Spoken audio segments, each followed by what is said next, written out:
ಪ್ರಾಥಮಿಕ ಕೃಷಿ ಪತ್ತಿನ ಸಹಕಾರ ಸಂಘಕ್ಕೆ ಸತತ 6ನೇ ಬಾರಿಗೆ ಅಧ್ಯಕ್ಷರಾಗಿ ಆಯ್ಕೆಯಾದ ಎಂ.ಕೆ. ವಾಸೇಗೌಡ. ಹೌದು, ಹುಣಸೂರಿನ ಕಸ್ಬಾ ಪ್ರಾಥಮಿಕ ಕೃಷಿ ಪತ್ತಿನ ಸಹಕಾರ ಸಂಘಕ್ಕೆ 6ನೇ ಬಾರಿಗೆ ಮೂಕನಹಳ್ಳಿ ಗ್ರಾಮದ ಎಂ.ಕೆ. ವಾಸೇಗೌಡ ಅವರು ಅಧ್ಯಕ್ಷರಾಗಿ ಆಯ್ಕೆಯಾಗಿದ್ದು, ಇದೇ ವೇಳೆ ಹಲವು ಮುಖಂಡರು ವಾಸೇಗೌಡ ಅವರಿಗೆ ಸನ್ಮಾನ ಮಾಡಿ ಗೌರವಿಸಿದರು. ಇದೇ ವೇಳೆ ಮಾತನಾಡಿದ ಅವರು, ಶಾಸಕ ಜಿ.ಡಿ. ಹರೀಶ್ ಗೌಡ ಅವರ ಆಶೀರ್ವಾದದಿಂದ 6ನೇ ಬಾರಿಗೆ ನಾನು ಅಧ್ಯಕ್ಷನಾಗಿ ಆಯ್ಕೆಯಾಗಿದ್ದು, ಅವರಿಗೆ ಅಭಿನಂದನೆ ಸಲ್ಲಿಸುತ್ತೇನೆ ಹಾಗೂ ನನ್ನ ಬೆಂಬಲಕ್ಕೆ ನಿಂತ ಎಲ್ಲ ಸದಸ್ಯರು, ನಿರ್ದೇಶಕರುಗಳು ಹೃತ್ಪೂರ್ವಕ ಅಭಿನಂದನೆ ಸಲ್ಲಿಸುತ್ತೇನೆ ಎಂದು ತಿಳಿಸಿದರು.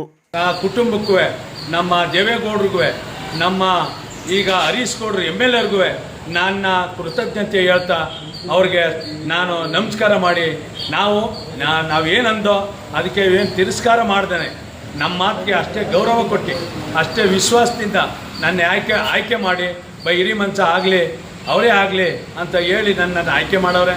ಅದರ ದೃಷ್ಟಿಯಿಂದ ಅವ್ರಿಗೆ ನಾನು ಚಿರಋಣಿಯಾಗಿ ನಾನು ಕೇಳ್ಕೊಳ್ಳೋದು ಒಂದಷ್ಟೇ ಅದು ಹೇಳಿ ನಾನು ನಮಸ್ಕಾರ ಮಾಡ್ತೀನಿ. ನಮಗೆ 6ನೇ ಬಾರಿ ಆಗಿದ್ರು ಅವರು ನಮಗೆ ಅಷ್ಟೇ ಒಂದು ಪ್ರೀತಿ ವಿಶ್ವಾಸದಿಂದ, ನಮ್ಮ ರೈತರ ಒಂದು ವಿಶ್ವಾಸದಿಂದ ನೀವೆಲ್ಲ ಓಡಾಡಿ ಗೆಲ್ಲಿಸಿದ್ದೀರಿ. ನೀವೇನು ತೀರ್ಮಾನ ತಗೋತೀರಿ ಅದಕ್ಕೆ ನಾವು ತತ್ತಾಸ್ತೆ ಹೊರತು ನಾವು ನಿಮ್ಮ ಬದಲಾಗಿ ಹೇಳಿಲ್ಲ.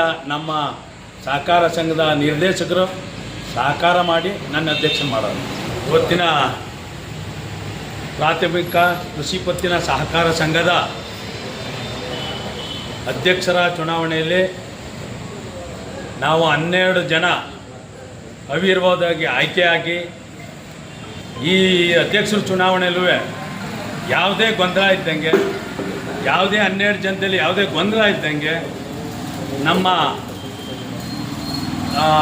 ಪ್ರೀತಿ ವಿಶ್ವಾಸದಿಂದ ನಮ್ಮ ತಾಲೂಕಿನ ಯುವ ಸಂಘದ ನಮ್ಮ ತಾಲೂಕಿನ ಜಿ.ಡಿ. ಹರೀಶ್ ಗೌಡರು ಶಾಸಕರು ಈ 12 ಜನನೂ ಆಯ್ಕೆ ಮಾಡಿಸಿ ಇವತ್ತಿನ ದಿನ ಚರ್ಚೆ ಮಾಡಿ ನಮಗೆ 4 ಬಾರಿ 5 ಬಾರಿ 6 ಬಾರಿ ಆಗದೆ ನೀವು ಬೇರೆಯವ್ರನ್ನ ಮಾಡ್ತೀವಿ ಅಂತ ಬೇಜಾನ್ ನಡೀತು. ನಡೆದಾಗ್ಲೂ ನಾನು ಹೇಳಿದೆ, ನಾನು 20-30 ವರ್ಷದಿಂದ ಸಹಕಾರ ಸಂಘಕ್ಕೆ ದುಡಿದಿದ್ದೀನಿ. ಅವರ ತಂದೆಯವರು ಇಲ್ಲಿ MLA ಬಂತವಿಂದು ಅಧ್ಯಕ್ಷರು ಅಂತ ಸ್ಥಾನ ಕೊಟ್ಟರು. ನಮಗೆ ಯಾವುದೇ ಒಂದು ಅಧಿಕಾರ ಆಗಲಿ, ಬೇರೆ ಆಗಲಿ, ಇನ್ನೊಂದು ಪಕ್ಷಕ್ಕಾಗಲಿ, ಇನ್ನೊಂದನ್ನ ಯಾವುದೇ ದಳದ ಪಕ್ಷದ್ದಾಗಲಿ ಯಾವುದೇ ಅಧಿಕಾರನೂ ಕೇಳಿಲ್ಲ.